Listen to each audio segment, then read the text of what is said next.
warahmatullahi wabarakatuh. Selamat pagi pemirsa. Saya Nuis yang akan memandu presentasi ini selama beberapa menit ke depan.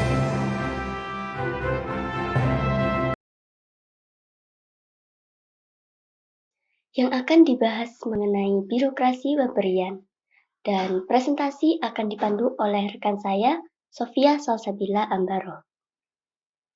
Baik, terima kasih Nuis. Seperti yang dikatakan Nuis, di sini saya, Sofia Salsabila Ambaro, akan menyampaikan materi tentang birokrasi Weberian. Hai teman-teman semuanya. Sebelum masuk ke pembahasan tentang birokrasi Weberian, kalian tahu nggak sih apa itu birokrasi? Apa sih yang pertama kali terlintas di pikiran kalian kalau mendengar kata birokrasi? Sulit? Rumit? Kaku? Atau penuh prosedur? Jadi sebenarnya apa sih birokrasi itu? Birokrasi berasal dari dua kata, yaitu biro dan kratein. Biro sendiri artinya pemerintahan, dan kratein artinya meja. Sehingga bisa dikatakan birokrasi itu meja pemerintahan. Tentu saja aneh untuk dipahami, tapi itulah sifat birokrasi. Karena lembaga ini kokoh dan tampak dikendalikan oleh orang-orang di belakang meja. Max Weber mengartikan birokrasi sebagai bentuk organisasi yang penerapannya sesuai atau berhubungan dengan tujuan bersama yang ingin dicapai. Karl Marx mengartikan birokrasi sebagai instrumen bagi kelas yang berkuasa untuk mengeksploitasi kelas sosial yang lain yang dikuasai. Sedangkan Hegel mengartikan birokrasi sebagai institusi yang menduduki posisi organik yang netral di dalam struktur sosial dan berfungsi sebagai penghubung antara negara yang memanifestasikan kepentingan umum dan masyarakat sipil yang mewakili kepentingan khusus dalam masyarakat. Dari pengertian-pengertian birokrasi yang diungkapkan oleh para ahli sebelumnya, birokrasi dapat diartikan sebagai suatu sistem kerja yang berlaku dalam organisasi yang mengatur interaksi sosial, baik ke dalam maupun keluar. Makna dari kata ke dalam dan keluar adalah ke dalam itu artinya hubungan atau interaksi manusia dalam organisasi itu sendiri, dan antara manusia dengan sumber daya organisasi lainnya, atau sub-sub bagian organisasi. Sedangkan keluar artinya interaksi organisasi dengan pihak lain di luar organisasi, seperti lembaga ataupun individu lainnya di luar organisasi. Wah, kita sudah hampir sampai nih di pembahasan tentang birokrasi Weberian.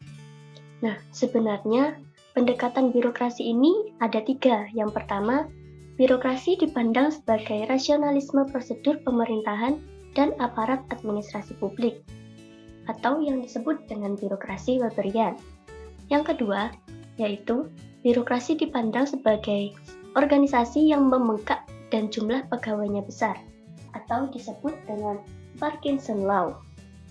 Yang ketiga, yaitu birokrasi dipandang sebagai perluasan kekuasaan pemerintah dengan maksud mengontrol kegiatan masyarakat, atau yang disebut dengan orwelasi. Nah, yang kita bahas nih, yang poin pertama, yaitu birokrasi dipandang sebagai rasionalisme prosedur pemerintahan dan aparat administrasi publik, atau birokrasi Weberian. Nah, selanjutnya kita sudah sampai pada pembahasan tentang birokrasi Weberian. Max Weber adalah seorang sosiolog dan pemikir Jerman yang dikatakan sebagai bapak model pemerintahan yang paling terpelajar dalam teori organisasi. Birokrasi Weber didasarkan pada hubungan antara kekuasaan yang diberikan kepada delegasi yang ditunjuk untuk mengawasi kegiatan dan kewajiban pemerintah tertulis, adanya aturan yang berkaitan dengan hubungan kekuasaan, dan promosi posisi yang sesuai dengan aturan tertentu. Dalam birokrasi Weberian, dikenal 5 karakteristik ideal birokrasi yang diungkapkan oleh Max Weber. Yang pertama yaitu division of labor atau pembagian kerja atau spesialisasi. Dalam menjalankan berbagai tugasnya, birokrasi membagi kegiatan-kegiatan pemerintahan menjadi bagian-bagian yang masing-masing terpisah dan memiliki fungsi yang khas. Pembagian kerja seperti ini memungkinkan terjadinya spesialisasi fungsi. Dengan cara seperti ini, penugasan spesialis untuk tugas-tugas khusus bisa dilakukan, dan setiap mereka bertanggung jawab atas keberesan pekerjaannya masing-masing. Yang kedua yaitu the principle of hierarchy, atau adanya prinsip hierarki wewenang. Ciri khas birokrasi adalah adanya wewenang yang disusun secara hierarkis atau berjenjang.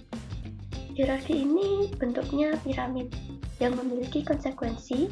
Semakin tinggi suatu jenjang berarti semakin besar pula wewenang yang melekat di dalamnya dan semakin dikit penghuninya. Yang ketiga yaitu system of rules atau adanya sistem aturan. Kegiatan pemerintahan diatur oleh suatu sistem aturan main yang abstrak. Aturan main itu merumuskan lingkup tanggung jawab para pemegang jabatan di berbagai posisi dan hubungan di antara mereka.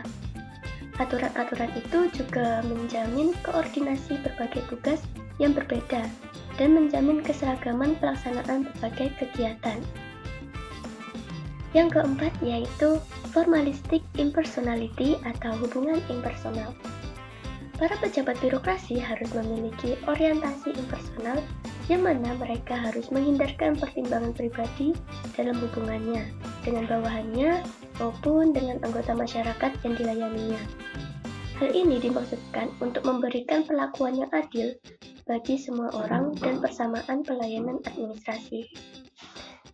Yang terakhir yaitu career system atau sistem karir. Pekerjaan dalam birokrasi pemerintah adalah pekerjaan karir. Para pejabat menduduki jabatan dalam birokrasi pemerintah melalui penunjukan, bukan melalui pemilihan, seperti halnya anggota legislatif. Mereka jauh lebih bergantung pada atasan mereka dalam pemerintahan daripada kepada rakyat pemilih. Pada prinsipnya, promosi atau kenaikan jenjang didasarkan pada senioritas atau prestasi, atau keduanya. Nah, apa sih kelebihan dan kritik yang didapat dari birokrasi Weberian ini? Nah, kalau kelebihannya, yang pertama yaitu pembagian kerja akan menghasilkan efisiensi. Yang kedua, hierarki wewenang memungkinkan pengendalian atas berbagai ragam jabatan dan memudahkan koordinasi yang efektif. Yang ketiga, aturan main akan menjamin kesinambungan dalam pelaksanaan tugas-tugas pemerintah.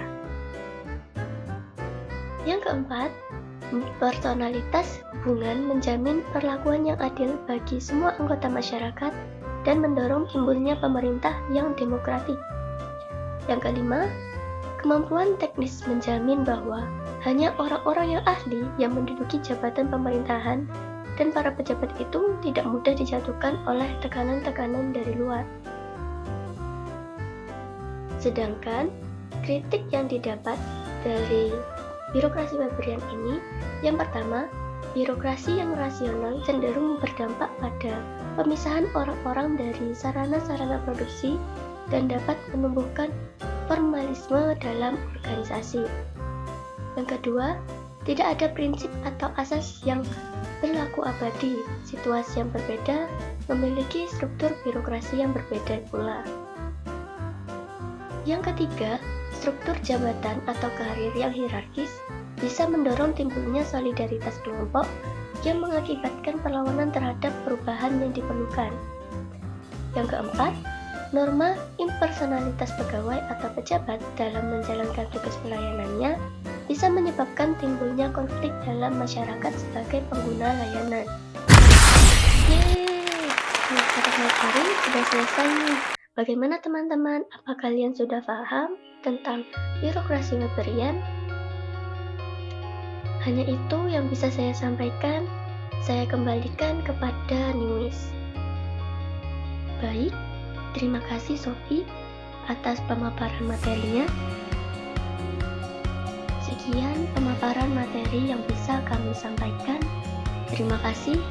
Wassalamualaikum warahmatullahi wabarakatuh.